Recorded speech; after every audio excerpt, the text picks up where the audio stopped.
Pasensya ka na, ngayon lang ako nakauwi. Tinignan ko pa kasi yung sinasabi ni paring Benny na paupahan malapit sa kanila. Tapos nagkwentuhan pa kami saglit. Ano ang masasabi mo? Okay naman, may sariling kontador ng kuryente at tubig. Halos paupahan pala ang buong lugar na yon. Phase 1 yung kina paring Benny. Phase 2 naman yung bahay na tinignan ko. Nasa dulo na nga lang yung bahay. Malayo sa labasan. Magkano naman ang upa? 3,000. Wala nga lang kwarto pero tiles naman kaya malinis tignan. Anong desisyon mo? Okay naman. Halos dikit-dikit nga lang yung mga bahay. Sabi ni paring Benny, iba-iba na nga lang daw mga taong nakatira doon. Pero wala naman daw siya nababalitaan na gulo doon sa lugar. Di kunin na natin, baka maunahan pa tayo ng iba. Marami pa naman naghahanap ngayon ng paupahan. Bukas pupunta ulit ako pagkagaling ko sa trabaho. Minsan nahuhusgahan agad natin ng isang tao base sa kung ano ang kanyang panlabas na itsura at dahil sa sinasabi ng ibang tao. Kilalanin munang mabuti ang taong yun, baka kung sino pang nahusgahan ng masama. Siya pa pala ang bukas palad na magbibigay ng tulong sa atin. Magandang araw, Miss Gwen, at sa inyong mga tagapakinig sa araw na ito. Tawagin niyo na lang ako sa pangalang Nora. Nasa 30 taon na sa kasalukuyan at meron ng sariling pamilya. Tubong Mindoro kami ng asawa ko. Magkaiba lang ng barangay. Ang ibabahagi kong karanasan ay nung bago pa lang kaming ikasal ng mister ko at nag-uumpisa pa lang na bumuo ng pamilya. Dahil wala pa kaming sariling bahay, nangupahan muna kami pansamantala noon. Nakailang lipat na rin kami ng inuupahan dahil sa issue sa may-ari. O di kaya sa mismong bahay na tinitirhan namin. Hanggang sa isa sa tinirhan namin ay may karanasan akong hindi ko makakalimutan habang nabubuhay ako. Tama ka nga, Mond. Mas maaliwalas dito kaysa sa dati nating tinitirhan. Sabi ko na magugustuhan mo dito eh. Hindi ka na mahihirapang magigib dahil nandito sa loob yung gripo. Sana mababait ang mga kapitbahay natin. Sabi nga ni paring Benny, halos lahat ng mga nandito umuupa lang. Puro nagtatrabaho sa factory. Ibig sabihin, halos wala ding tao sa mga kapitbahay natin. Ganun na nga. Ay, sana magtagal na tayo sa bahay na to. Nakakapagod na rin kasing magpalipat-lipat eh. Tingin ko naman magtatagal na tayo sa bahay na to. Maupo ka na lang muna dyan. Ako na lang ang bahala sa mga gamit natin. Lagyan na lang natin ng division para may kwarto tayo. Oo nga, para kapag bukas ang pinto hindi tayo kita dito sa loob. Yung bahay ba sa tapat natin paupahan din? Ang laki kasi Parang hindi. Ang alam ko 2 matanda nakatira dyan at bihira lang daw dalawin ng mga anak. Yun ang sabi ni paring Benny Hayun nga yung 2 matanda. Lumabas ng bahay yung babae at yung lalaki naman sa may bintana. Oo nga, sobrang tanda na pala ng itsura nila. Kapag naayos na natin ang mga gamit, pwede naman tayong lumabas para tignan ang paligid. Sige, dito siguro pwede akong maglakad-lakad sa umaga. Sabi nga nila mabuti sa buntisan nakakapaglakad at naaarawan. Alam ko naman yun, kaya lang hindi ako makapaglakad sa dati nating tinitirhan dahil sa mga kapitbahay natin. Kalimutan mo na sila. Hindi mo na naman sila makikita ulit Sandali pa akong dumungaw sa labas ng bintana. Magaan ang pakiramdam ko sa bago naming nilipatan. Alam ko magiging maayos na ang buhay namin dito. Nang tumalikod ako tsaka naman tumingin sa direksyon namin ng 2 matanda na nakatira sa tapat ng apartment. 1 linggo na kami sa bago naming tinitirhan. Nakagamayan na rin namin ang pagtira doon. Kabisado ko na kung saan ang bilihan ng mga lutong ulam at malaking grocery sa lugar. At maging ang health center. Kailangan ko kasing regular na magpa-check up dahil 3 buwan na akong buntis. Isa lang sa napansin ko sa mga nakatira doon, madalang may tumambay sa labas ng bahay. At yung nakatira sa tapat namin, laging nakatingin sa akin. Ayos ka lang ba, Ineng? Opo, medyo nahilo lang po ako. Saan ka ba nakatira? Parang ngayon lang kita nakita sa lugar namin . Bago lang po kami dito. Diyan lang po kami umuupa sa apartment na kulay asul ang pintura. Oo. Si Tessa nagmamay-ari ng apartment na yun. Yun lang ang bahay ko sa likuran ng inuupahan ninyo. Mabuti pa hatid na kita sa inyo. Nakakahiya naman po. Maaabala ko pa kayo. Wala yun. Ako nga pala si Mira. Anong pangalan mo? Ako po si Nora. May kasama ka ba sa inyo? Ako lang po ang mag-isa. Mamaya pa po ang uwi ng asawa ko. Siguro bagong kasal lang kayo, no? At tama po kayo. Ang bata mo naman nag-asawa. Ilang taong ka na ba, Ineng? 25 na po ako. Akala ko wala ka pang 20 dahil baby face at maliit ka lang na babae. Marami nga po ang nagsasabi na para akong bata. Nandito na pala tayo sa bahay. Tuloy muna kayo. Tsaka na lang siguro. Nandyan lang naman ang bahay ko Sa ibang pagkakataon na lang kita dadalawin ha. Kapag may kailangan ka, itinuro ko naman sa iyo ang bahay ko. Puntahan mo lang ako ha. Sige po, maraming salamat po ulit. Siya nga pala. Kapag mag-isa ka lang magsara ka ng pinto. Huwag mo hahayaan na hindi nakalak. Alam mo naman ang panahon ngayon masyado ng delikado. Tinanaw ko pa ang paglalakad palayo ni Aling Mira hanggang lumiko siya.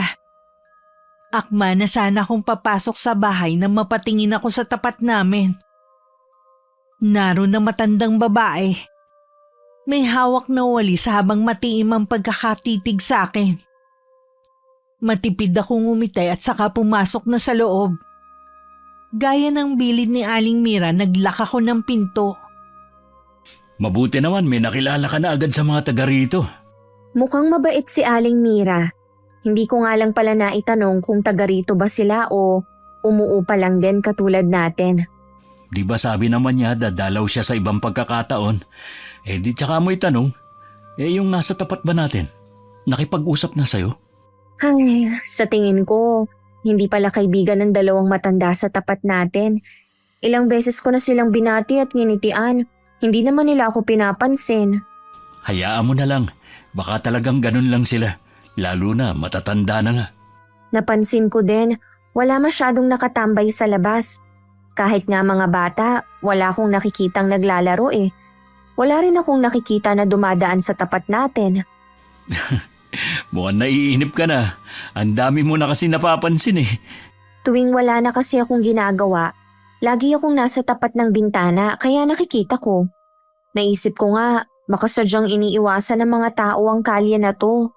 Tinatakot mo naman ang sarili mo Hindi naman. Sinasabi ko lang ang mga napapansin ko. Pero mas gusto ko na rin dito kaysa sa tinirhan natin. Lahat na yata ng klase ng tao nandun na. Dito rin naman. Iba-iba ang taong nakatira. Mas tahimik lang nga dito at walang pakialam ang mga tao. Sa day off ko, pasyal naman tayo ha? Para mabawasan ang pagkainip mo. Huwag na, gagastos lang tayo. Di ba nga nag-iipon tayo? Hindi naman tayo gagastos na malaki. Tsaka minsan lang naman. O sige na nga. Araw yun ng Sabado. Pagkatapos ng almusal namin, tsaka kami lumakad ni Raymond. Paglabas nga namin ng bahay, nasa labas din ng dalawang matanda sa tapat namin. Nakatingin sila sa amin kaya binati namin sila. Pero gaya ng dati, wala silang sagot. Nag-enjoy naman kami sa pamamasyal ng asawa ko at hindi na namalayan ng oras. Gabi na rin kami nakauwi. Habang sakay ng tricycle, nun ko lang napansin na ang papasok sa kalye namin walang ilaw ang poste. Kaya madilim. Paghinto sa inuupahan namin, tsaka naman nagbukas ng ilaw ang bahay sa tapat namin. Halos masilaw nga ako sa liwanag. Kaya nauna na akong pumasok sa loob. Oh, bakit mo hinihilot ang binti mo? Masakit ba? Nangalay lang dahil siguro sa kakalakad natin kanina. Alam mo, may sinabi yung tricycle driver kanina. Ha? Anong sinabi? Pumasok na kasi agad ako Bigla ba namang nagbukas ng ilaw yung sa tapat natin? Bakit daw sa dami ng pwede nating upahan, sa lugar pa daw na ito? Sinabi ba ang dahilan kung bakit? Hindi. Mukhang kinakabahan yung driver eh. Pagkaabot ko nga ng bayad, bigla na lang pinatakbo na mabilis yung tricycle niya. Hindi kaya adik yun? O hindi naman siguro. Baka wala lang magawa kaya sinabi yun. Napansin mo ba? Walang poste banda dito sa atin. Oo nga eh. Kapag nga nakausap mo ulit ang kumpare mo, magtanong-tanong ka tungkol sa lugar na to. Sige, kapag nakita ko siya. Si Raymond na ang naglatag ng higaan namin. Bago ko nahiga sa tabi niya, sinilip ko pa yung bahay sa tapat namin. Nasa labas pa ang mag-asawa at parang may pinag-uusapan. Panaka-naka pa silang tumitingin sa direksyon namin. Ilang sandali pa pumasok na sila sa bahay nila at saka pinatay ang mga ilaw. Kinabukasan, pagkaalis ng asawa ko, naisip kong maglakad-lakad na muna.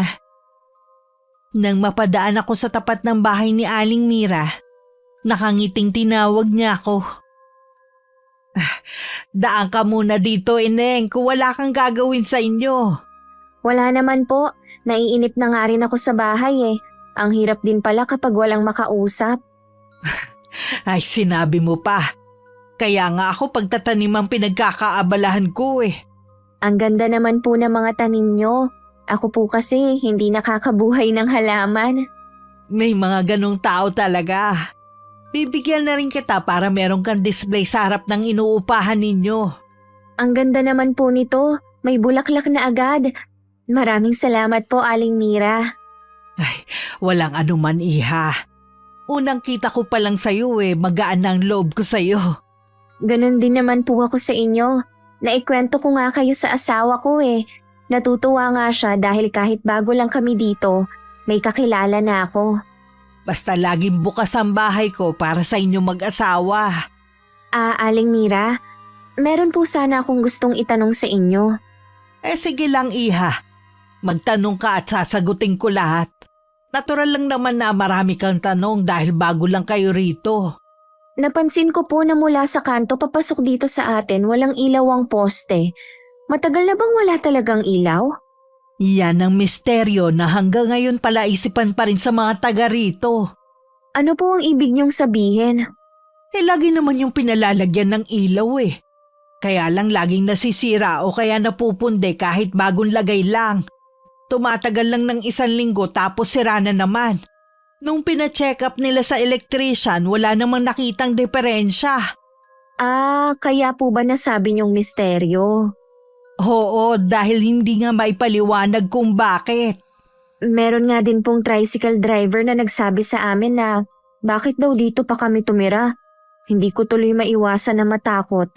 Lalo na buntis ako ngayon. Yan nga din ang gusto kong sabihin eh. Marami pang sinabi si Aling Mira tungkol sa lugar. 1 buwan lang ang pinakamatagal na umuupa. Gaya ng araw na ito. Ang 2 pinto sa kanan namin naglilipat na. Sa pagkakaalam ko, araw lang naman ang pagitan namin sa kanila sa paglipat sa apartment na yon. Gusto ko sana magtanong pero nagmamadali na sila. At hindi man lang tumingin sa akin na nasa tapat lang ng pinto. Pagtingin ko sa bahay sa harap, naroon ng 2 matanda.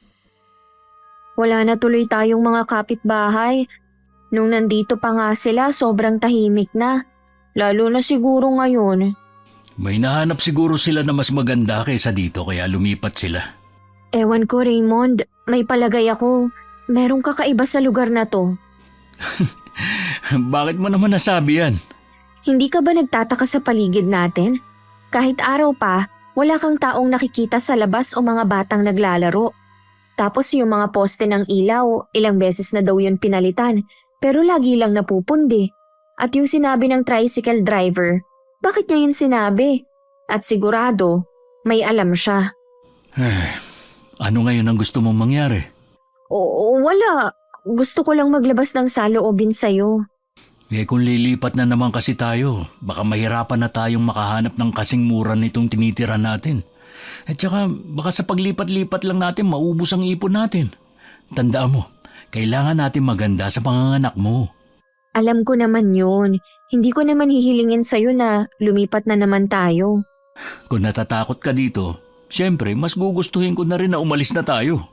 Normal lang siguro tong nararamdaman ko dahil sa pagbubuntis ko.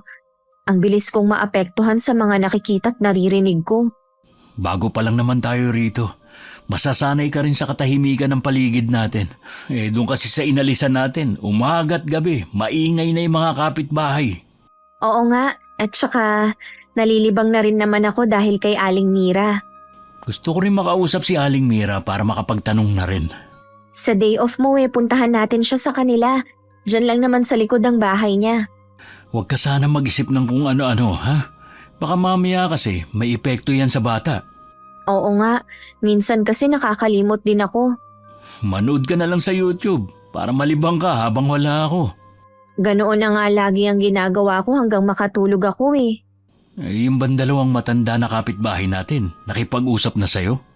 Hindi na, wala na rin akong balak na kausapin sila, no? Kausapin mo pa rin kapag binati ka. Huwag na lang natin silang pag-usapan, pwede? Okay, sige. Hindi ko nalang binanggit kay Raymond ang tungkol sa mga nalaman ko sa dalawang matanda na nakatira sa tapat namin. Sinikap ko na lang na hindi pansinin ang nakakabinging katahimikan sa paligid na nagbibigay ng kakaibang aura sa tinitirhan namin. Kapag wala akong ginagawa sa amin, tumatambay ako sa bahay ni Aling Mira at pinanonood ng pagtatanim niya. Lalo talaga akong humanga sa galing ng kamay niya sa pag-aalaga ng halaman. Salamat po pala, Aling Mira. Binalaan niyo ako tungkol sa dalawang matanda sa tapat namin. Bala ko pa naman makipaglapit sa kanila. Hindi na ako nagtataka kung sila na naman ang dahilan ng pag-alis ng dalawang tenant sa katabi mong apartment. Una pa lang mabigat na ang loob ko sa kanila Hindi ko rin po gusto ang paraan ng pagtitig nila sa akin. Iwasan mo na lang sila hanggat maaari. Magkulong ka lang sa bahay niyo kung wala ka rin namang importanteng gagawin sa labas. Opo. Siya nga po pala, yung binigay niyong halaman sa akin, 2 na po ang bulaklak. Talaga? Nakakatuwa naman pala. Pangako po na aalagaan kong mabuti ang ibinigay niyo. Iha, maiba nga pala ako. Ilang buwan na ba ang pinagbubuntis mo at maliit tingnan? Magli5 buwan pa lang po ang ipinagbubuntis ko. Kaya pala ang liit ng tiyan mo. Tsaka payat ka rin kasi Hindi ka yata nagkakakain Ang totoo po niyan, tamad akong kumain lalo na po kapag mag-isa lang ako sa bahay. Kung pwede lang sana kitang ampunin na dito ka na lang sana sa bahay ko. Nag-aalala din kasi ko sa iyo Ayos lang naman po ako sa bahay kahit mag-isa ako. Alam ko naman kasi na anumang oras, pwede akong lumapit sa inyo. Basta wag mong kalilimutan ng sinabi ko tungkol sa dalawang matanda na yon. At kahit kailan, wag kang maniniwala sa sasabihin nila.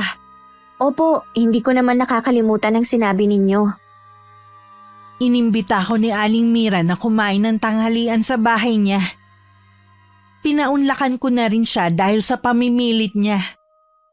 Kung sa bahay wala akong ganang kumain nang makasalo ko may edad ng babae, ginanahan akong kumain. Hindi ko alam ang pangalan ng lahat ng putahin na niluto niya. Pero masarap lahat. Pagkatapos na masaganang tanghalian, nakaramdam naman ako ng antok.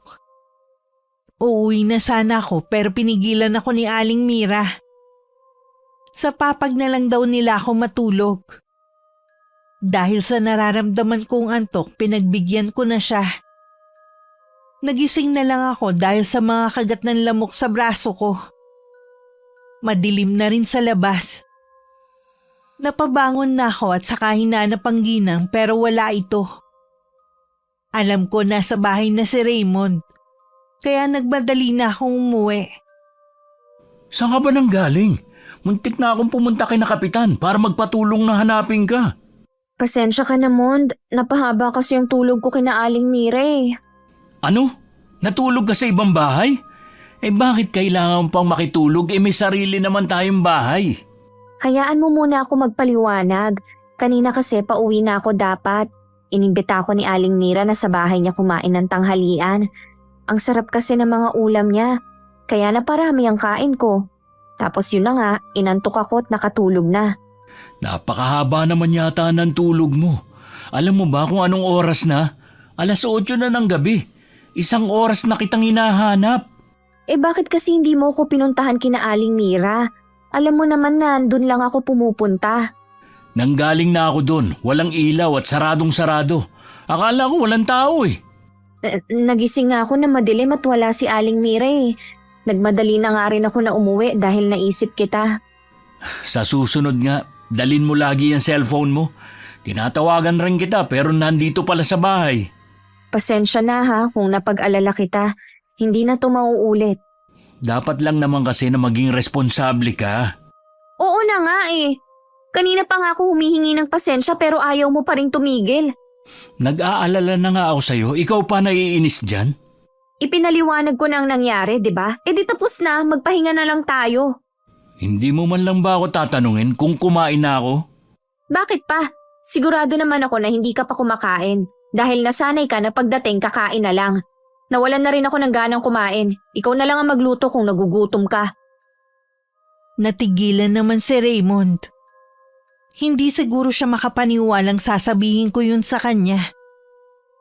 Nang hindi na siya nagsalita, nahiga na ako at nagtalukbong.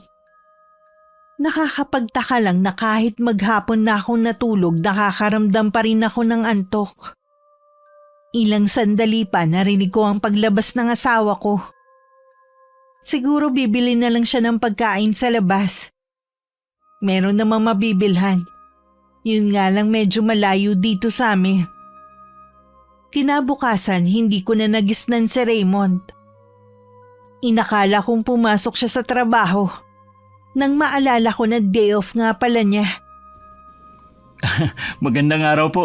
Bumili rin po pala kayo ng pandesal. Iho, ingatan mo ang asawa mo. Baka matulad siya sa ibang babaeng buntis. Ha? Ano pong ibig niyo sabihin? Matagal na namin kayong pinagmamasdan na mag-asawa. Masasabi kong mabubuti kayong tao. Mabubuti po talaga kami dahil ganun kami pinalaki ng mga magulang namin. Basta wag mong kakalimutan ang mga sinabi ko. Huwag din kayong papalin lang sa panlabas na anyo at pakitang kabutihan. Aling Clara, sandali lang po. Raymond, kausap mo ba ang matandang yon? Anong sabi? Nakasabay ko lang sa pagbili ng pandesal, kaya binati ko na. Anong napag-usapan nyo? Ang sabi sa akin, ingatan daw kita. Siguro nalaman niya na hinahanap kita kagabi. Mula ngayon, huwag ka nang makikipag-usap sa kanya. Oh, bakit naman? Basta, para din naman sa kabutihan natin ang sinasabi ko. Nakausap mo na ba sila dati? Hindi, at wala akong balak na makipag-usap sa kanila. Wala naman silang ginagawang masama eh. Mabuti nga nakipag-usap sa akin kanina. Sumunod ka na lang, huwag mo nang sirain ang araw ko. Hanggang ngayon ba galit ka pa rin? Ang sungit mo pa rin kasi. Pasensya na, hindi lang siguro maganda ang gising ko. Baka gutom ka na rin. Hindi ka kasi naghapunan eh. Ininit ko na rin pala yung ulam kagabi at nagsaing na ako. Pwede kang mamili kung magpapandesal ka o magkakanin. Nang makapasok kami sa loob ng bahay, tsaka naman sumilip sa may bintana si Aling Clara. Makahulugan ang titig niya sa aming mag-asawa. Gumanda na rin naman ang mood ko pagkatapos ng almusal namin. Dahil wala siyang pasok ng araw na yon, hindi na muna ako nangapit bahay. Pagkatapos namin kumain, nagaya si Raymond na pumunta sa kaibigan nitong si Benny. Hindi pa ako nakakarating sa bahay nito kaya sumama na rin ako.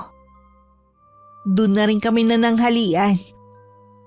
Isa lang din pala ang anak ng Mato, ninong nga nun si Raymond. Mabait ang mag-asawa, lalo na si Ira. Masarap siyang kausap at maraming kwento kaya hindi ako nainip sa kanila. Marami din siyang payo sa akin tungkol sa pagbubuntis ko. 10 taon na ang anak nila. Bakit hindi pa rin nila sundan? Mukhang maganda naman ang buhay nilang mag-asawa. Hirap na si Maring Ira na magbuntis ulit. Bago kaya nabuo ang inaanak ko, 3 beses pa munang nakuna ng kumari ko. Dapat pala 4 na ang anak nila. Ganun na nga. Ikaw ba? Ilan ang gusto mong anak? Gusto ko sana 2 para kung sakaling wala na tayo, masasandalan nila ang isa't isa. Tsaka malungkot kapag mag-isa. Alam ko yon dahil wala naman akong mga kapatid. Para sa magiging anak natin, magsusumikap ako para mabigyan sila ng magandang buhay. Gusto ko sana balang araw magkaroon tayo ng sarili nating bahay. Mahirap kasi yung habang buhay tayong mangupahan. Oo naman, kasama yan sa plano ko. Ano ba yan? Ang liwanag naman sa labas. Pumapasok sa bintana natin Binuksan na naman siguro nung 2 matanda yung mga ilaw nila. Para namang nananadya Dapat siguro bumili tayo ng mas makapal na kurtina para hindi pumapasok ang liwanag galing sa ilaw nila. Mabuti pa nga. Kapag nagpa-check up ka, dumaan ka na rin sa palengke. Tama nga talaga ang sabi ni Aling Mira. Pero wisyong mag-asawang yon.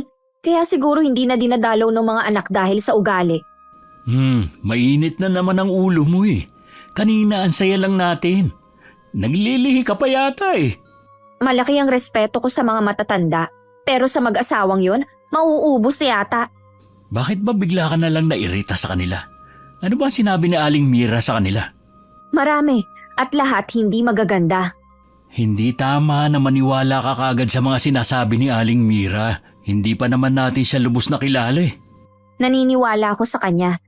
Nararamdaman ko na mabuti siyang tao kesa sa mag-asawang nakatira sa tapat natin. Hindi ako makapaniwala sa sandaling panahon natin nakuha na agad ni Aling Mira ang loob mo. Sana makilala ko rin siya. Pwede naman.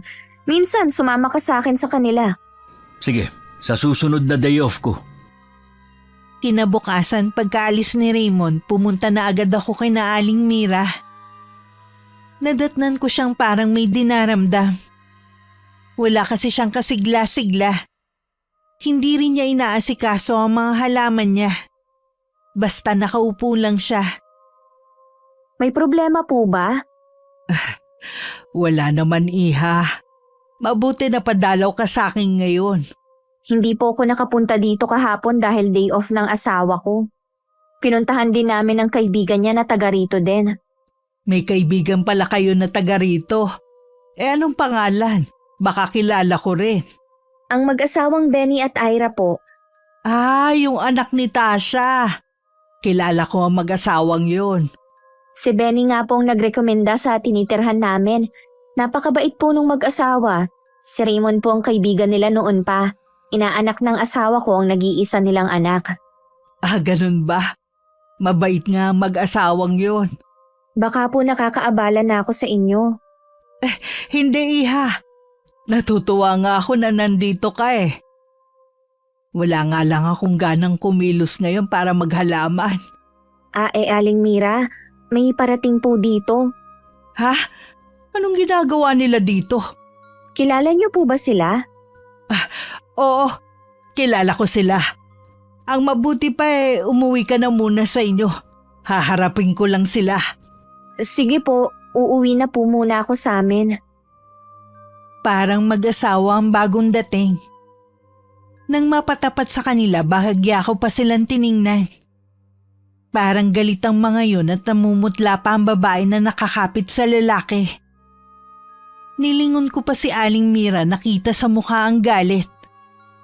Hindi ko tuloy maiwasang magtaka. Nasanay kasi akong laging maaliwala sa mukha niya. Pagdating sa bahay, nagkulong na lang ako. Gusto ko sanang maglinis pero tinatamad naman ako. Naisip ko baka dala yun ang pagbubuntis ko. Ilang araw nang ganun ang pakiramdam ko. Kahit pag-aayos ng higaan, kinatamaran ko na rin. Minsan hindi ko na rin maintindihan ang nangyayari sa akin. Ano ba nangyayari sa'yo, ha? Bakit? Ano ba problema mo? Nagtanong ka pa talaga. Hindi mo ba nakikita ang paligid mo? Ang dumi. Hindi ka naman dating ganyan Kita mo nga na buntis ako. Hindi mo man lang ako maintindihan. Lagi naman kitang iniintindi. Pero sobra na tong ginagawa mo Kung hindi mo matiis ang kalat, edi ikaw na lang maglinis. Alam mo naman na may trabaho ako Gusto ko rin magpahinga pag day off ko. Tapos gusto mong ako pang gumawa dito sa bahay? Para ka kasing babae putak ng putak. Lagi ka nalang galit kapag uuwi. Sino naman kasi hindi magagalit? Tuwing uuwi ako, daratnan kong makalat ang bahay. Nagagawa mo naman maglinis dati. Bakit ngayon hindi na? Tama na nga. Pagod ka na nga pero may gana ka pang magalit. Baka dahil sa'yo malasin ang bahay na to. Pasalamat ka, buntis ka. Dahil kung hindi. Kung hindi, ano? Anong gagawin mo? Sasaktan mo ko, ha? Sige, saktan mo ako! Bahala ka nga! Hoy! Saan ka pupunta? Bumalik ka dito! Napakaduwag mo talaga. Mas gusto mo pang umalis kaysa pag-usapan ng problema natin.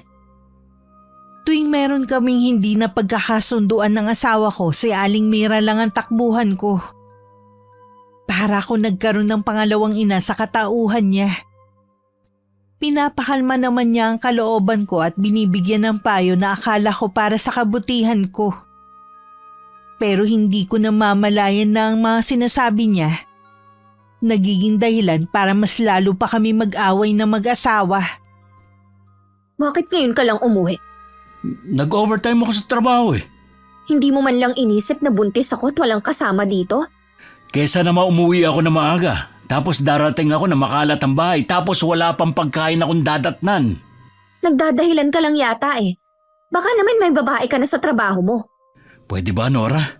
Pagod ako at gusto ko na magpahinga. Kita mo na? Umiiwas ka. Hindi ako umiiwas. Palibasa kasi maghapong ka lang rito. Hindi mo ramdam ang pagod ko sa maghapong trabaho. Sinusumbatan mo ba ako, ha? Alam mo, nagdadalang tao ako. Paano ako makakapagtrabaho, ha? Hindi ko naman sinabi na magtrabaho ka. Pero kahit man lang sana dito sa bahay, kumilos ka.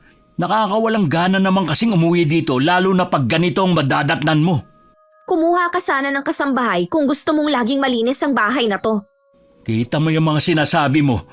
Magtapat ka na lang kasi na kaya hindi ka umuwi ng maaga dahil may babae ka sa trabaho mo. Ano bang utak meron ka, ha? Huwag mo ako niloloko, Raymond. Baka iwan kita at hindi mo na makita ang anak natin.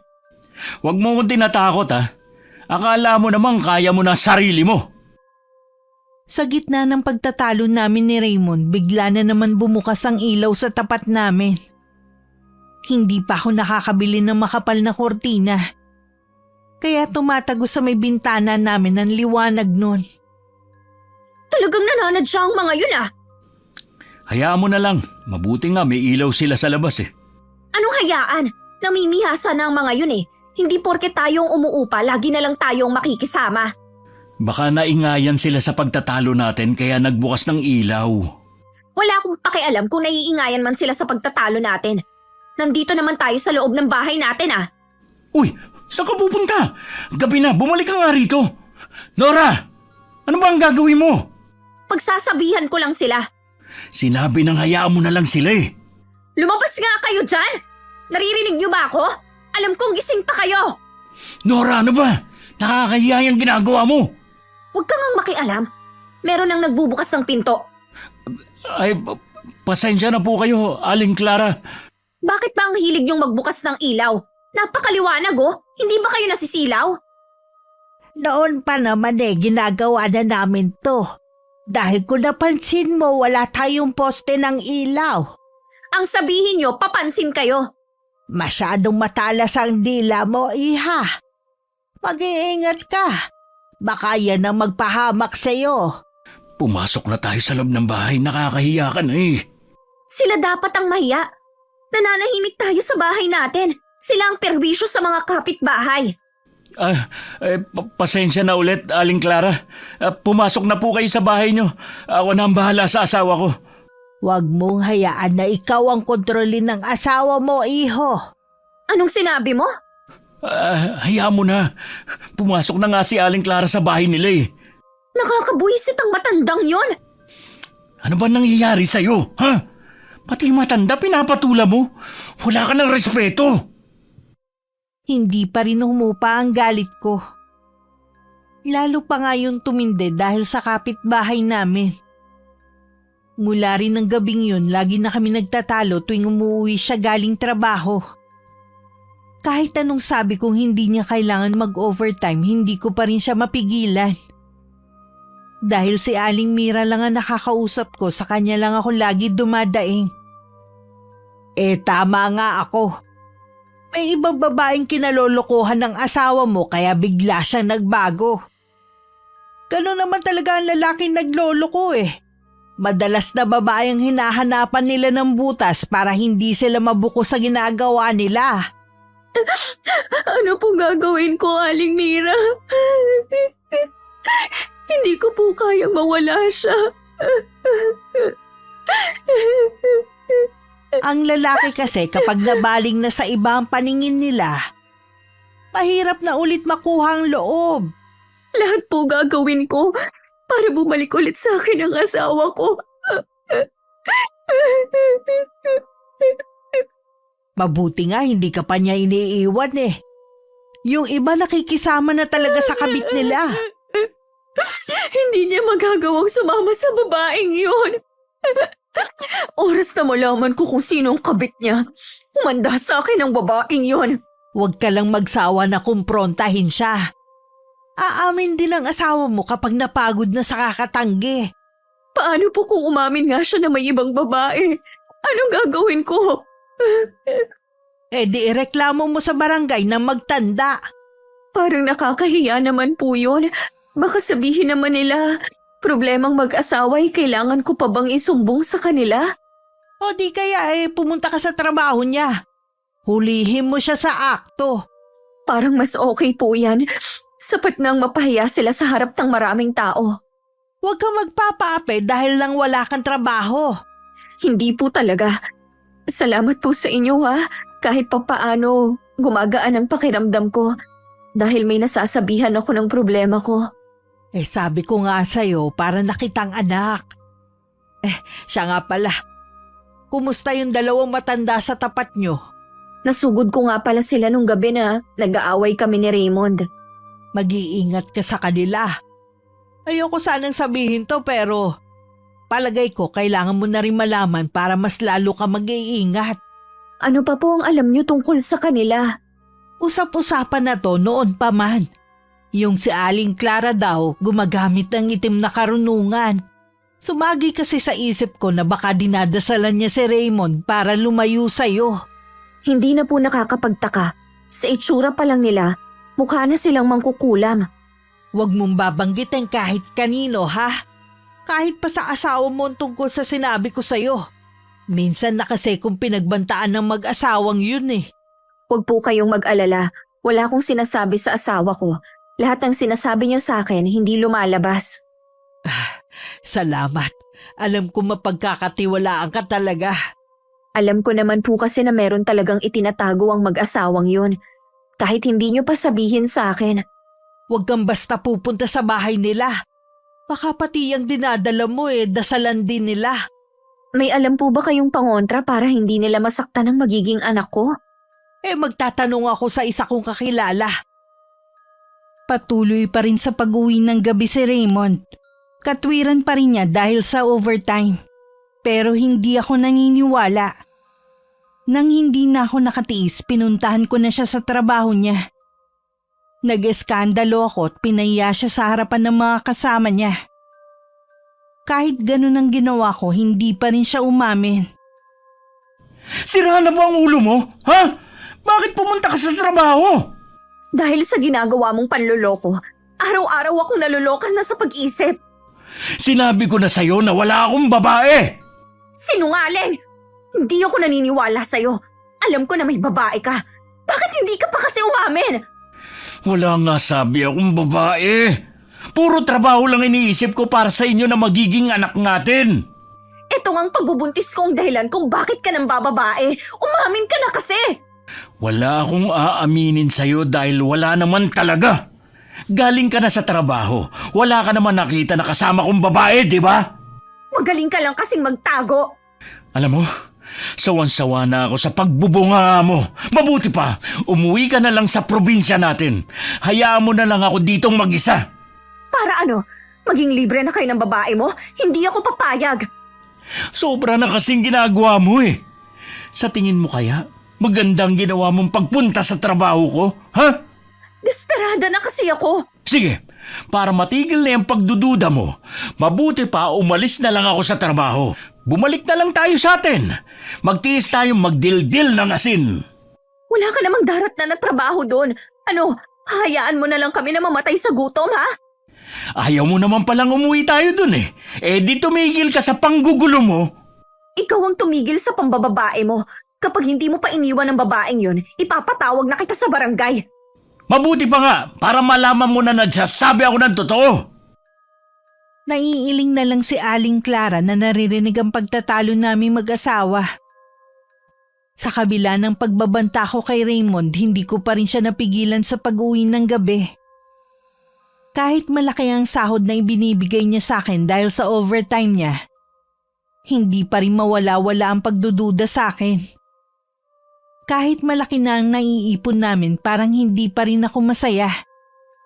Mas lalo ako nalulunod sa lungkot at selos. Ang tigas talaga ng pagmumukha ng asawa mo. Sinabi niyo pa. Sinugod ko na po siya sa trabaho, pero ang galing nilang magtago ng babae niya. Natural, hindi sila magpapahuli sa'yo. Gusto ko na nga siyang ipatawag sa barangay para lang umamin siya. Mabuti pa, gawin mo na lang. Huwag kang papayag na ginagawa kang tanga ng asawa mo. Gagawin ko na po yan. Akala niya matatakot niya ako sa mga sinasabi niyang umuwi na lang kami sa probinsya namin. Siya pa talaga ang nanakot Sampulan mo na kasi para malaman niya kung sino ang dapat matakot. Tandaan mo na ikaw ang nasa tama. Aling Mira, pwede niyo ba akong samahan kay Kapitan? Oo naman. Pero ikaw lang dapat ang makipag-usap. Hindi kasi ako pwedeng makialam Opo, ako naman ang makikipag-usap. Nang araw na yun pumunta ako sa barangay hall para kausapin si Kapitan. Nagkataon namang nandun siya. Sinabi ko ang problema ko sa asawa at sa huli nagdesisyon siyang ipatawag kami pareho. Nang malaman yun ni Raymond, galit na galit siya sa akin. Isang katangahan daw ang ginawa ko. Alam mo bang malaking kaabalahan ang ginawa mo sa akin? Aabsent ako sa trabaho dahil sa ginawa mo. Ayaw mo kasing umamin eh. E di sa harapan ni Kapitan tayo mag-usap. Nung una, pilit kitang iniintindi dahil baka lang kasi sa pagbubuntis mo. Pero sa tingin ko, yan na talaga ugali mo. Hindi talaga sa pagbubuntis ko kundi dahil sa'yo. Hindi mo na ako nirespeto bilang asawa mo. Hindi ka pa nakontento sa akin na gawa mo pa talagang mambabae. Hindi ako sisipot sa barangay. Magsawa ka. Hindi ko bibigyan ng kahihiyan na sarili ko. Sa gagawin mo, para mo na rin sinabi na totoo ang hinala ko sa'yo. Wala na akong pakialam sa kung ano man ang gusto mong sabihin sa akin. Bahala ka na! Hindi ako titigil hanggat hindi ka humaharap sa barangay. Isipin mo, hindi lang akong mapapahiya, pati ikaw sa gagawin mo. At isa pa, pag-aayusin lang naman nila tayo eh. Bakit kailangan pang paabutin doon? Pwede naman tayong mag-usap dito sa bahay. Mas gusto ko doon para maipamukha ko rin sa'yo na hindi mo ako pwedeng gawing tanga. Siguro kung ano-ano sinasabi sa'yo ni Aling Mira. Hindi ka naman kasi dati ganyan eh. Nagmamalasakit lang siya sa akin. Maswerte nga tayo sa pagkakaroon ng mabait na kapitbahay na tulad niya. Mabait ba yun sa'yo? Eh sinisira niya ang pagsasama natin sa mga sinasabi niya sa'yo? Wala siyang ginagawang masama. Kailangan ko siyang kausapin. Para ano? Aawayin mo yung tao na nag-iisang kakampi ko? Tatanungin ko lang siya kung anong motibo niya. Wala siyang masamang intensyon. Gusto lang niyang tumulong. Kung totoo yan, hindi niya gugustuhin na maghiwalay tayo. Sa ayaw at sa gusto mo, kakausapin ko siya. Pinuntahan nga ni Raymond si Aling Mira pero sarado ang bahay nito. Wala naman siya mapagtanungan ng mga kapitbahay dahil sarado ang mga bahay nila. Maliban sa may kalayuan na rin sa tinitirhan nito. Hindi rin sumipot si Raymond nang ipatawag siya. Sa pangatlong pagpapatawag, napilitan na lang siyang pumunta. Dahil sa trabaho din na lang imbitasyon galing kay Kapitan. Pagdating nga doon, itinanggi niya ang mga paratang ko at mahinahon siya nagpaliwanag. Pinagkasundo lang kaming dalawa. Pero mula nun, naging malamig na ang pakikitungo sa akin ng asawa ko. Madalang na lang niya akong kausapin. Aling Clara, Ginulat niyo naman ako sa pagsulpot niyo rito sa bahay ko. Masarap ba sa pakiramdam na nakakasira ka ng pagsasama ng mag-asawa, ha? Hindi ko kayo maintindihan. Huwag ka lang tumanggi pa. Dahil sa panunulsol mo kay Nora, nagkakagulo sila mag-asawa ngayon. Naglalabas lang naman ng saloobin si Nora sa akin eh. Nakikinig lang naman ako sa kanya.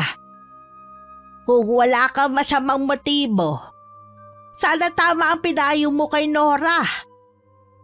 Puro kabutihan niya po ang sinasabi ko sa kanya. Hindi ko na problema kung ayaw niya makinig sa akin. Tigilan mo na ang ginagawa mo. Baka pagsisihan mo yan balang araw. Hindi niyo na ako matatakot pa. Matanda na kayo at mahina. Yan ang akala mo.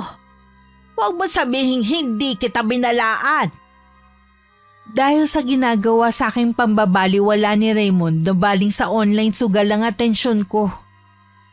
Si Aling Mira din ang nag-udyok sa akin na magsugal para makalimutan ko ang ginagawa sa akin ng asawa ko. Ang ginamit ko doon yung ipon namin para sana sa panganganak ko. Nagbabaka sakali din kasi ko na baka madoble o matriple yun. Gusto ko kasing lumaki ang ipon namin para pwede na kaming bumalik sa probinsya at magnegosyo na lang.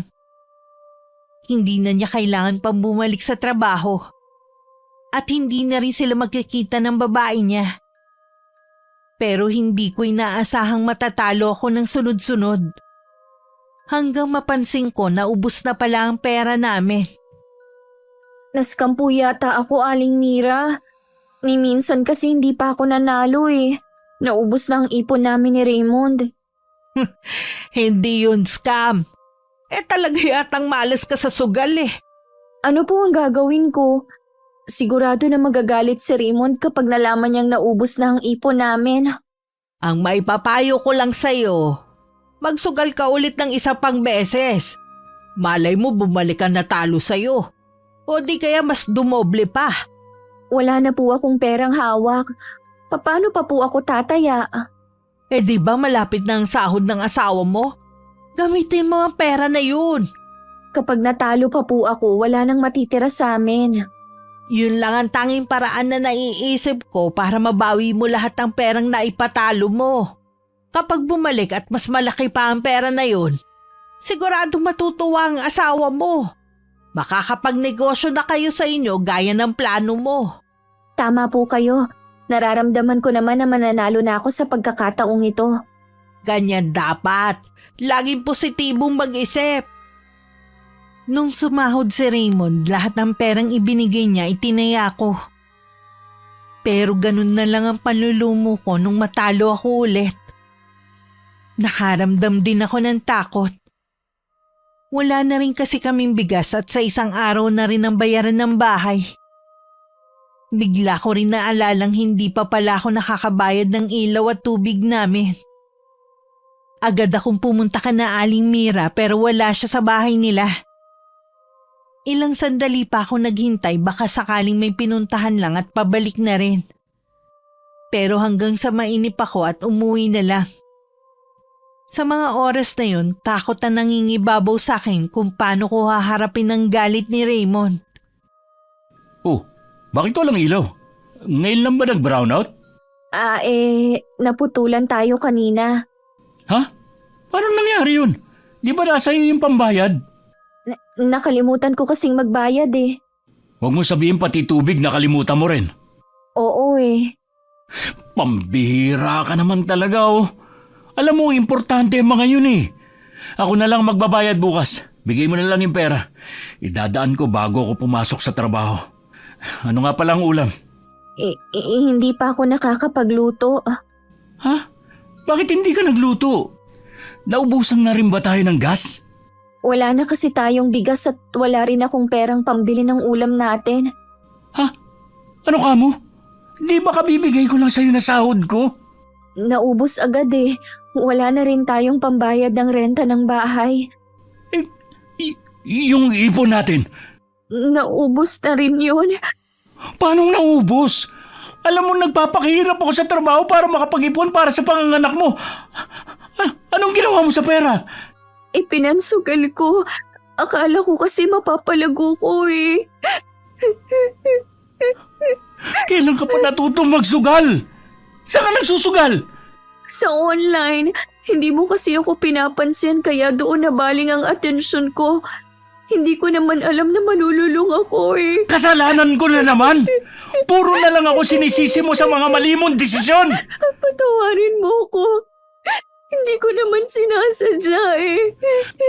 May babalik pa ba ng paghingi mo ng tawad ang perang pinaghirapan ko? Ha? Hindi ka talaga nag-iisip kahit kailan. Siguro si Aling Mira na naman ang nagsulsul sa'yo na magsugal. Wala ka ba talaga sariling pag-iisip, ha? Anong gagawin natin ngayon? Matutulog ba tayong gutom? Gumagawa naman ako ng paraan. Hihiram sana ako kay Aling Mira kaya lang wala siya sa kanila. Bakit kasi mas ibang tao pang pinaniniwalaan mo kaysa sa akin na asawa mo? Tignan mo tuloy nangyari. Nagkandaletse-letse ang buhay natin. Makakabawi pa naman tayo.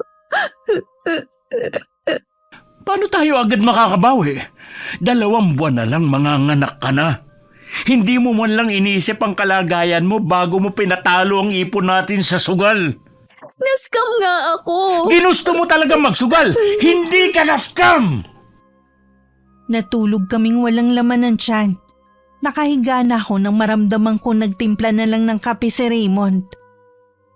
Alam kong kumakalamang sikmura niya. Yun nga lang tinitiis niya ang gutom. Kinabukasan hindi ko siya nagisnan. Naglinis na lang ako ng bahay at plano ko rin puntahan si Aling Mira. Kung hanggang mamaya hindi pa ako makakakain baka makasama na sa pinagbubuntis ko. Saktong nakatapos na akong maglinis. Dumating naman si Raymond na may dalang bigas, delata at noodles. Saan ka kumuha ng pinambili mo niyan? Galing ako kay na paring Benny. Sinabi mo ba lahat sa kanila? Oh, dahil magtataka mo ngayon kung bakit kasasahod ko lang wala na agad akong pera. Nakakahiya naman. Baka kung anong isipin nila. Imbis na protektahan mo ko, pinasama mo pa ako sa mga kaibigan mo. Kailangan ko rin na mapagsasabihan dahil parang sasabog na ako. Hindi mo man lang inisip ang kahihiyan natin. Ngayon ka pa nahiya. Samantalang nung pinabarangay mo ko, hindi mo man lang inisip ang kahihiyan ko, ang nararamdaman ko. Alam mo naman ang dahilan ko kung bakit ko yun ginawa. Napatunayan mo ba kung may babae ako? Di ba hindi naman? Magtatrabaho ako para maibalik yung pera natin. Hindi ka na naman nag-iisip. Alam mong buntis ka at malapit na manganak tapos sasabihin mo magtatrabaho ka? Eh anong gusto mong gawin ko? Wala kang gagawin. Mula pa naman noon, hindi ka na nakakatulong sa akin eh. Ang alam mo lang, magreklamo sa mga kapitbahay natin. Inaamin ko naman ang mga pagkakamali ko. Hindi mo kailangang ipamukha sa akin na wala akong silbi. Mula ngayon, hindi ka na hahawak ng pera ko. Ano? Naging asawa mo pa ako kung hindi mo naman sa akin pahahawakin ang pera mo. Wala na akong tiwala sa'yo. Baka kung saan mo padalin. Hindi na nga ako magsusugal ulit. Natuto na ako sa pagkakamali ko. Wala akong nagawa sa desisyon na yun ng asawa ko. Kasalanan ko naman talaga. Alam kong nahihirapan din siya kung saan kukuha ng pera na pambayad ng upa. Sa lahat ng pinagdadaanan ko, si Aling Mira pa rin ang nagiging sandalan ko. Buo pa rin ang tiwala ko sa kanya. Pasensya ka na kung wala akong may tutulong sa'yo, ha? Hindi naman lingid sa'yo na umaasa lang ako sa mga anak ko eh. Dito ka na lang kumain. Doon man lang makatulong ako sa'yo. Naiintindihan ko naman po kayo. Sa totoo lang duda ko sa desisyon ng asawa mo na hindi ka napahawakin ng pera. Baka ginamit lang niyang dahilan yun parang kabit na niya ang humawak ng sahod niya. Naguguluhan na po ako, Aling Mira. Huwag kang pumayag, lalo na mga anak ka na. Isa pa nga po yan sa inaalala ko. Plano kasi namin sa ospital ako manganak para hindi ako mahirapan. Naubos na po ang ipon namin. Hindi ka dapat binibigyan ng alalahanin ng asawa mo. Pero ano tong ginagawa niya? Binibigyan kanya ng sama ng loob. Siya nga ang dahilan kung bakit ka nalulung sa sugal eh. Sa tingin ko po, lalo nang lumalayo yung loob sa akin ni Raymond, baka dahil lang sa magiging anak namin kaya hindi pa niya ako iniiwan. Para hindi ka agrabyado, kunin mo sa kanya ang sahod niya. Ipagpilitan mo sa kanya ang karapatan mo bilang asawa. Opo, gagawin ko po yan. Ganyan nga. Kailangan maging palaban ka. Huwag kang papayag na maging sunod-sunuran lang sa kanya. Hindi ko rin po maiwasan na sisihin ang sarili ko sa nangyayari. Wala kang kasalanan. Yan ang itanim mo sa isip mo. Walang dapat sisihin kundi si Raymond. Dahil sa mga panunulsol sa akin ni Aling Mira, lalong lumakas ang loob ko para ipilit ang karapatan ko. Kaya nang sumapit ang araw ng sahod ni Raymond, sinabi ko sa kanya na kailangan ko pa rin hawakan ng sahod niya. Pero hindi siya pumayag. Nagkaroon ulit kami ng matinding pagtatalo. Bakit pinipilit mo na ikaw ang humawak ng sahod ko? Para ano? Itaya mo na naman sa online sugal na yan? Karapatan ko bilang asawa mo na hawakan ang sahod mo. Bakit kasi ayaw mo ibigay? Siguro mas gusto mo na yung kabit mong humawak, no? Wala akong kabit! Kahit itanong mo pa kay Maring Ira, magkasama kami sa trabaho. Sa tingin mo kaya hindi yun magsusumbong sa'yo, ha? Magkasama kayo ni Ira? Oo, kaya imposible ang sinasabi mo. Alam mo ba, kilala nila si Aling Mira. Sulsulera daw talaga ang matandang yun. Marami ng sinirang relasyon dahil siguro sa inggit. Hindi yan totoo. Mabait si Aling Mira. Matagal ko ng mga kaibigan sina Ira at Benny. Sa tingin mo kaya magagawa nilang magsinungaling sa akin, ha? Ikaw kasi, utu-utu ka. Pinakitaan ka lang ng kabaitan, naniwala ka naman agad. Hindi naman yan pinag-uusapan natin eh, kundi ang sahod mo na gusto kong ako ang hahawak. Kapag pinagpilitan mo yung gusto mo, iiwan kita. Hindi mo magagawa yan. Paano ang anak natin? Siya na lang ang dahilan ko para hindi ka tuluyang hiwalayan. Kaya kung ako sa'yo, tigilan mo ng pakikinig sa matandang yun. Kung iniisip mo na iiwasan ko si Aling Mira, nagkakamali ka. Siya na lang ang nakikinig sa akin. Kung gano'n mamili ka, ako o ang sulsulerang matandang yun? Bakit kailangan mo akong papiliin pa? Alam mong naiinip ako dito sa bahay at siya lang ang tangi kong nakakausap. Mula nang makilala mo siya, ang laki na ng pinagbago mo. Kaya kailangan mong mamili. Nang hindi ako nakapagsalita, lumabas siya ng bahay. Baka pupunta siya sa kumpare niya para magpalipas ng oras. Naisip kong hindi na yata kami magkakaayos pa. Imbis na kasi magkabati kami, lalong lumalala ang alitan namin. Dahil hapon na rin naman at hindi na mainit, naglakad-lakad na lang muna ako sa tapat ng bahay namin. Napansin ko kasing namamanas na ako. Kung gusto mo magkaayos kayong mag-asawa, huwag ka makikinig sa sinasabi ng ibang tao. Nakakagulat naman po kayo. Basta-basta na lang kayong sumusulpot. Pasensya ka na kung nagulat kita. Bakit po ba kayo nakikialam sa problema naming mag-asawa? Nung hinayaan mo makapasok sa buhay niyo si Mira, hindi na naging problemang mag-asawa ang kinakaharap niyo ngayon. Nagbibigay lang po si Aling Mira ng payo sa akin. Kung totoo yan bakit lalo kayo nag-aaway ng asawa mo? Si Raymond po kasi ang problema. Ang dami niyang ginagawa na hindi ko gusto. Mabuting asawa si Raymond. Maswerte ka dahil bihira na ang ganun lalaki sa panahon ngayon. Kilala ko si Mira. Wala siyang hinangad kundi kasamaan sa kapwa niya. Huwag kang palinlang. Pasensya na po. Bigla kasing sumakit ang tiyan ko. Papasok na ako sa loob ng bahay. Sandali lang. Kung ako sa'yo pumunta ka na sa ospital. Hindi maganda ang lagay ng dinadala mong sanggol. Hindi ako nakinig kay Aling Clara. Nahiga na lang ako baka sakaling mawala rin ng sakit. Pero nung tanghali na lalong tumitindi ang kirot. Kaya ko pa naman maglakad kaya pinuntahan ko si Aling Mira para magpasama sa ospital. Nakikita naman niyang nahihirapan na ako pero nagdahilan siya na may importanteng gagawin. Pagkatapos pumasok na siya sa loob ng bahay niya, hindi ako makapaniwalang basta na lang niya ako iiwan. Wala akong nagawa kundi umuwi na lang. Malapit na ako sa bahay nang maramdaman kong dumidilim na ang paningin ko. Buti na lang may mga kamay na umalalay sa akin. Butil-butil na rin kasi ang pawis ko noon. Akala ko iuwi niya ako sa bahay. Nagulat na lang ako na pinasakay ako sa tricycle at inihatid sa ospital. Salamat sa Diyos, gising ka na. Si Aling Clara, siya na ang nagdala sa akin dito. Umuwi na siya kanina nang masigurong maayos na ang lagay mo. Raymond, ang anak natin. Nasa loob pa lang siya ng sinapupunan mo. Wala na siyang buhay. Patawarin mo ko. Hindi ko naingatan ang baby natin. Kasalanan ko lahat.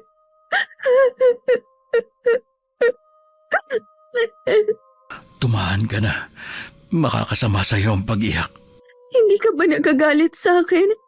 Walang dahilan para magalit ako sa'yo. Tama ka nga sa sinabi mo kay Aling Mira. Hindi man lang niya ako tinulungan kanina. Para bang iniiwasan niya ako? Parang alam na ni Aling Clara ang mangyayari. Kaya nagbabala na siya na ingatan kita. Hindi ko lang kasi sineryoso ang sinabi niya.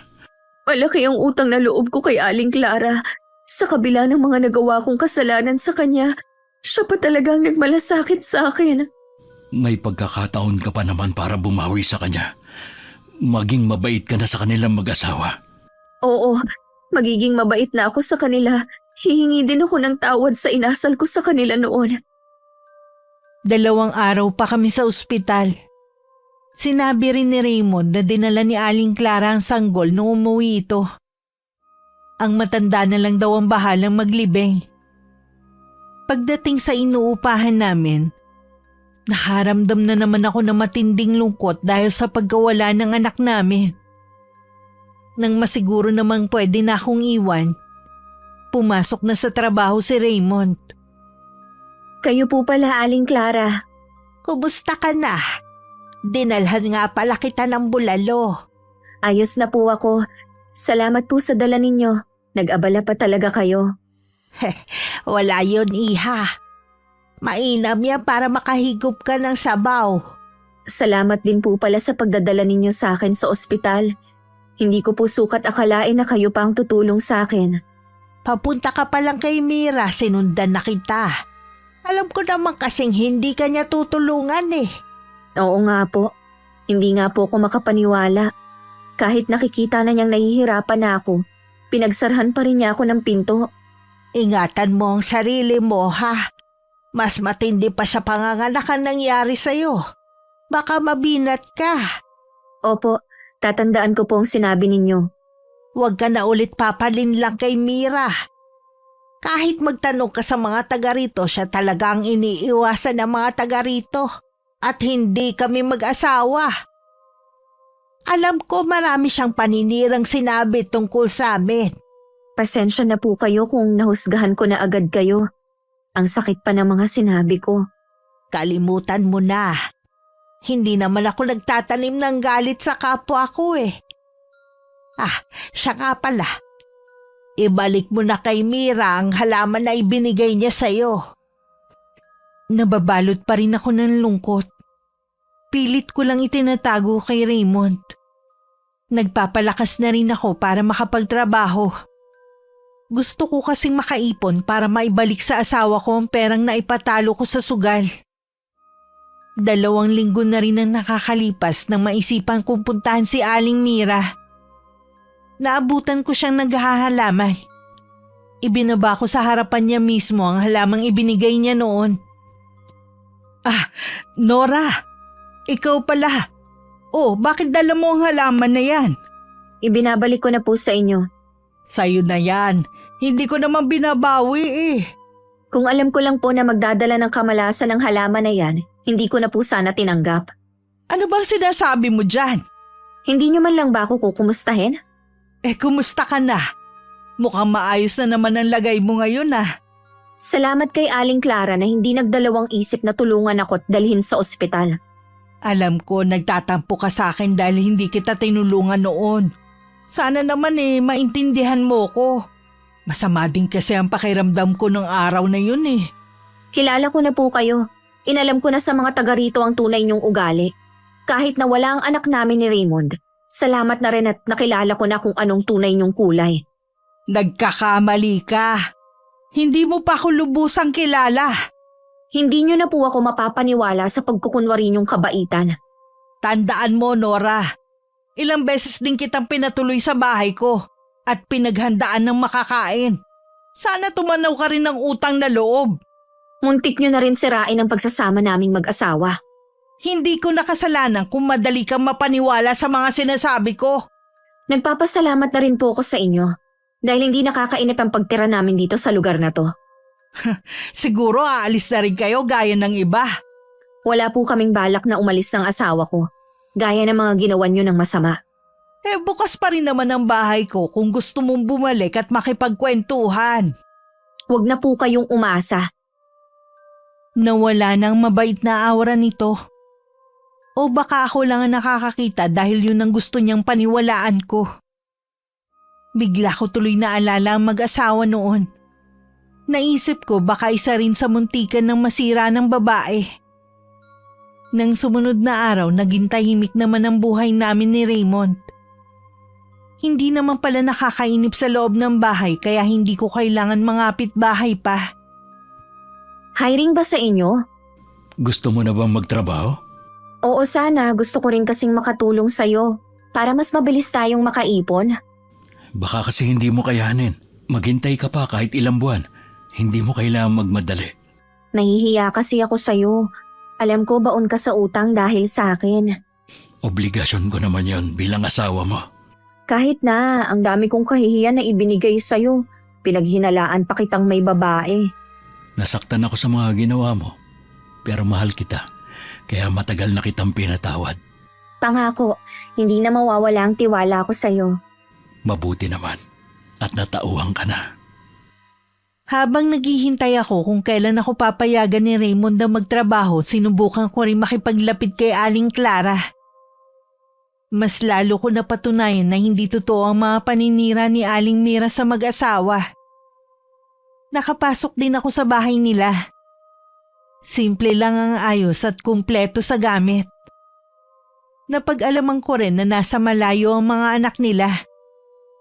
Madalas sa Pasko lang sila dinadalaw. Namimiss ko nga rin sila at ang mga apo namin. Bakit hindi po sila dito tumira? Ang gusto kasi nila iwan na namin ang bahay na to. At sa isa naming anak na nag-aalok na doon na kami tumira. Yun naman po pala, mas masarap pa rin po kapag sama-sama ang isang pamilya. Ang totoo niyan, pumayag na kami ni Pancho. Kaya lang nag-aalangan akong umalis. Bakit naman po? Kapag umalis kami, wala nang poprotekta sa inyo.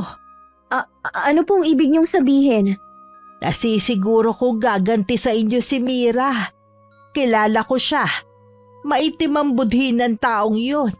Ni katiting yata nakabutihan, wala ang babaeng yun Kaya po ba nakakaalis sa mga tenant dito dahil sa inyo? Pinoprotektahan niyo din sila. Oo, iha. Pagkatapos nila mailigtas sa kapahabakan, mas pinipili na lang nila lumayo dahil sa payo ko. Dapat po siguro umalis na lang din kami ni Raymond sa lugar na to. Hindi ka basta makakalayo, iha. Nararamdaman ko may dasal na siya sa'yo nung pang nagbubuntis ka. May alam po ba si Aling Mira sa itim na karunungan? Oo, iha. Namana niya yun sa kanyang namayapang ina. Na ako naman na nagturo. Kilala niyo po pala ang nanay niya? Itinuring kong parang nakababatang kapatid ng kanyang ina. Hindi ko lang inaasahan na sa masamang paraan niya gagamitin ang kaalaman na ipinagkaloob ko sa kanya. At gayon din si Mira. Hindi na po kaya magbabago si Aling Mira? Hindi na, iha. Kailangan ko na siyang harapin. Kahit sa kanya lang maubos ang lakas ko. Ano po ba ang pwede kong maitulong sa inyo? Ipagdasal mo na sana matapos na ang kasamaan ni Mira. Hindi ko maiwasan makaramdam ng lungkot at pag-aalala para kay Aling Clara. Hindi na bago sa amin ni Raymond ang tungkol sa mga taong may kaalaman sa karunungang itim. Ang ilan nga sa kanila ginagamit talaga para manira at pumatay ng tao, kapalit ng pera. May ilan na mas piniling manatiling lihim ang kaalaman para hindi sila katakutan ng mga tao. Hindi ko akalaing mararanasan ko dito sa lugar na to ang ganitong kababalaghan na para sa ilan mahirap paniwalaan. Sinabi ko naman kay Raymond ang bumabagabag sa akin. Ang desisyon na naiisip niya, lisanin namin ang lugar na yun. Hindi pa daw ako pwedeng umalis, sabi ni Aling Clara. Nararamdaman daw niya na may orasyon sa akin si Aling Mira. Napakasama niya. Wala ka namang masamang ginawa sa kanya para gantihan Sadya talagang may mga taong maiitim ang budhi. Hindi mahalaga sa kanila kung may nagawa mang masama sa kanila ang isang tao. Masaya sila kapag nakakasakit ng kapwa nila. Huwag ka matakot. Hindi kita pababayaan. Alam ko naman yun. May kasalanan din ako sa nangyayari sa akin. Masyado ako nagtiwala at hindi ako nakinig sa'yo. Dito ka lang muna. May bibilin lang ako sa labas. Lingid sa akin pinuntahan ng asawa ko si Aling Mira para kumprontahin. Naabutan naman niya itong may kaaway na 2 babae. Sa tingin niya mag-ina ang mga yun. Pinagbibintangan nila ang matandang babae na kinulam ang asawa ng babae. Matinding batuhan din ng mga salita ang maririnig sa 2 panig. Hinintay muna ni Raymond na makaalis ang mag-ina. Pero meron pa rin naman ng mga nakikiusyoso. Pero wala na siyang pakialam sa kanila. Anong kailangan mo? Marami na po pala kayong atraso sa ibang tao. Gusto mo bang mapabilang sa kanila, ha? Kaya nga po ako nandito para pakiusapan kayo na tigilan nyo na si Nora. Nawala na kami ng anak at sobra na ang pagdurusa niya. Tama lang sa kanya na mawalan ng anak. Dahil hindi naman siya magiging mabuting ina. Ano sinabi nyo? Narinig mo ang sinabi ko. Hindi nga siya naging mabuting asawa sa iyo eh. Pero mo, hindi kanya nagawang pagkatiwalaan. Tapos na yon.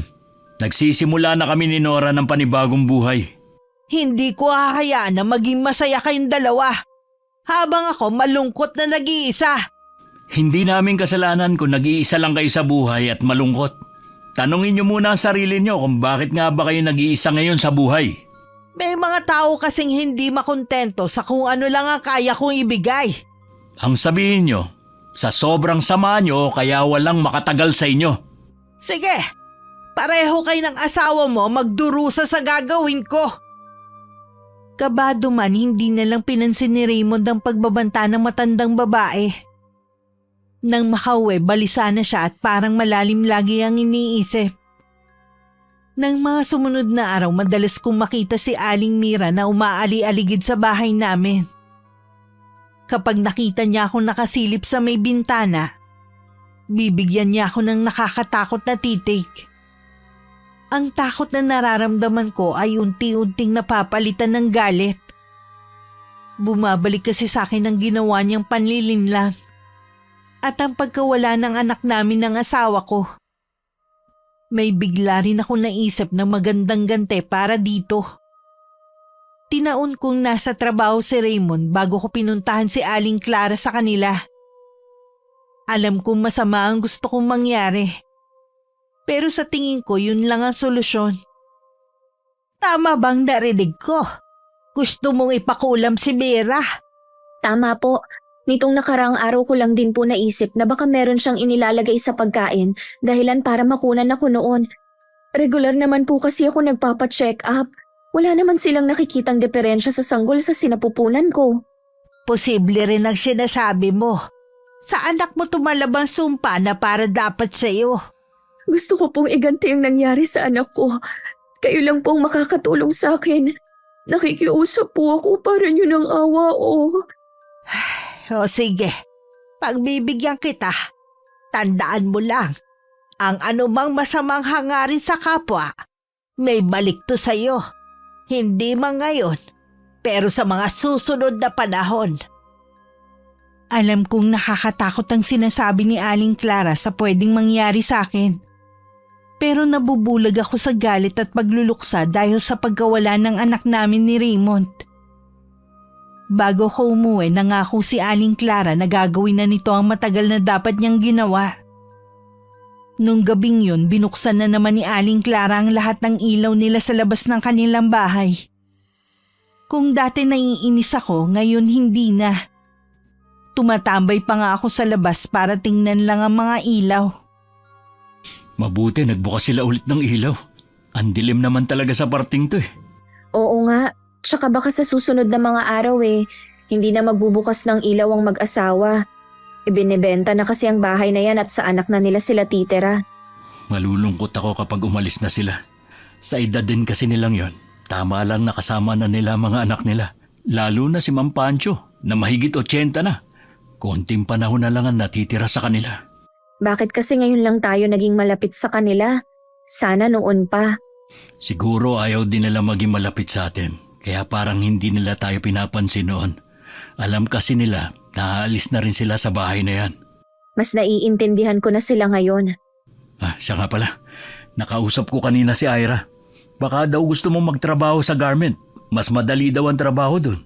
Oo ba? Kapag nandito kasi ako sa bahay, lalo lang ako nag-iisip. Malapit lang yun sa pinapasukan ko. Pwede kitang ihatid muna bago tumuloy sa trabaho. Pakisabi kay Ira, salamat kamo Personal mo na lang siyang pasalamatan kapag nagkita kayo. Nag-aalala din kasi siya sa'yo eh. Baka daw matulad ka sa kanya noon. Ano bang nangyari sa kanya? Nung ilang beses kasi siyang nakunan, nagkaroon siya ng depression dahil lagi lang siyang nasa bahay. Pagkatapos ng gawain bahay, lagi na lang siya nag-iisip. Hindi pala maganda yun. Kaya nga nagtanong-tanong siya sa mga kakilala kung saan hiring na magaan lang ang trabaho. Ang bait nilang mag-asawa. Maswerte ka sa pagkakaroon ng mga kaibigan na tulad nila. Kaibigan mo na rin sila. Parang kapatid na ang turingan namin. Kaya ganon din sila sa'yo. Nang mga oras na yon, habang nag-uusap kami ni Raymond, nagsasagawa na pala ng orasyon si Aling Clara. Hawak ang itim na libreta niya. Makailang ulit niyang binigkas ang mga salitang nakasulat sa pahina ng libro na hawak niya. Ang huling kandilang itim na nasa harapan niya, sinindihan na niya. Imbis na itim din ang mga patak nito, kasing tingkad yun ng kulay ng dugo. Sa bahay ni Aling Mira, hindi naman siya mapakali. Kanina pa siya pinagpapawisan ng malamig. Halos mabasa na nga ang suot niyang damit. Hindi rin siya makalabas ng bahay dahil tuwing tatangkain niya, merong lumilitaw na apoy sa harapan niya. Sumpain ka, Aling Clara! Alam kong ikaw may kagagawan nito. Masyado kitang minaliit. Malakas ka nga talaga gaya ng sinasabi ni Inay noon. Pero hindi ako papayag na ganun mo lang ako kadaling matatalo. Gagantihan kita. Kinuha rin niya ang kahon kung saan nakalagay ang mga ginagamit niya sa pangungulam. Inihanda niya yun kahit nanginginig na ang mga kamay niya. Nang handa ng lahat, kinuha din niya ang maliit na libro na bigay sa kanya noon ng ina. Lagot ka sa aking matanda ka. Dapat kasi nun ka pa namatay. Pagkatapos ko sa'yo, isusunod ko naman si Nora at ang asawa niya.